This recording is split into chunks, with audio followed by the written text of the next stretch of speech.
Yan, good afternoon everyone mga kabarangay. No? So, pumunta tayo dito ngayon. Ayan. So, ito isa-isang parang lake siya, no? Para siyang lake. Tapos, nandito lang to sa Mina, no? Sa Sipalay. So, may para siyang falls, guys, no? Para siyang falls. So, doon kayo manggagaling. Yan. Doon manggagaling sa taas. Tapos, pababa kayo dito. Tapos, pamukha siyang parang bangin. Parang bangin siya, no?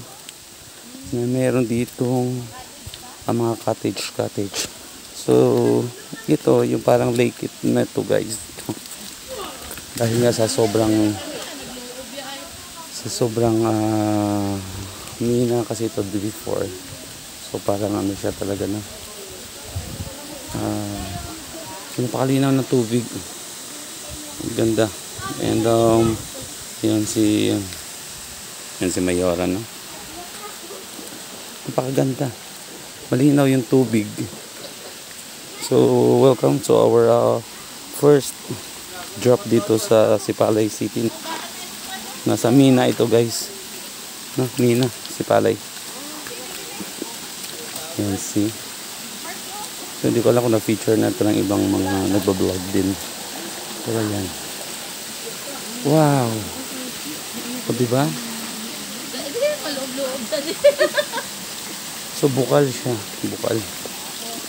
Bukal talaga siya, guys. No? Malalim siya. And, ayan.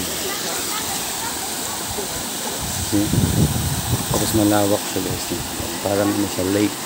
Malawak siya almost 1 hectare. Ayan. So, ang ganda niya, no? And, grabe yung yung tubig kasi bukal siya, no? So nanggagaling sa mga ganito. Previously daw, no? Ayan si Mayor. Previously daw ito ay parang Mina, shout out. Hello everyone. Hello. Si Mayor. Welcome to Sipalay City. Ay, nakaliburin sa Sipalay City.